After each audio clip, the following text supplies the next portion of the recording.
ये इस वक्त हम जॉर्डन में अम्मान से तकरीबन जहां हम रुके हैं कैपिटल सिटी जॉर्डन का, वहां से तकरीबन 150 किलोमीटर की दूरी पर उस जगह आए हुए हैं वादी सफरावी में, जहां पर आका अलैहिस्सलातु वस्सलाम ने पेड़ के नीचे आराम किया था मुल्क शाम यानी सीरिया जाते वक्त।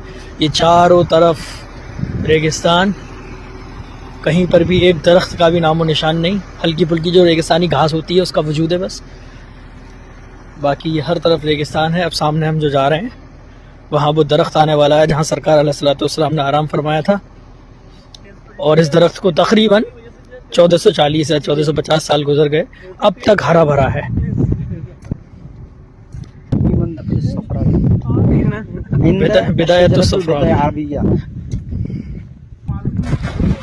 इलाके का नाम इसका सफरावी नहीं बल्कि सफावी है, सफावी।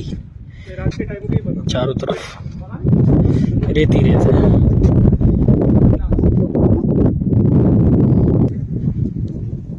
ये उस दरख्त के हम करीब पहुंचने वाले हैं जहां आका अलैहिस्सलाम ने आराम फरमाया था। ये बोर्ड लगा हुआ है जिस पे अरबी में लिखा हुआ है मौक़अ अश-शजरा अल-मुबारका अल्लती इस्तज़ल्ला बिज़िल्लिहा रसूलुल्लाह सल्लल्लाहु अलैहि वसल्लम, the side of the tree of the prophet Mohammed सल्लल्लाहु अलैहि वसल्लम। अभी इसके अंदर हम जाएंगे,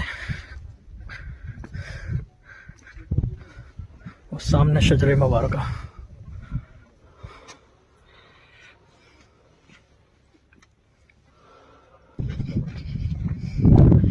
ये क्या आका अलैहिस्सलाम का अब तक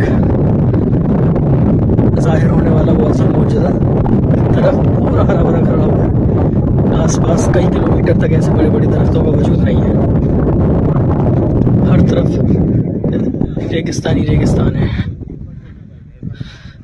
20-20, 25-25 किलोमीटर तक कुछ अता पता नहीं है पेड़ों का। ये वो पेड़ है, अल्लाह अकबर।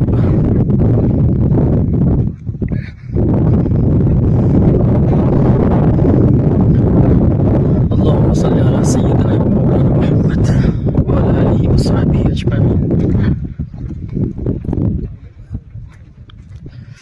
अल्लाह अल्लाह अकबर।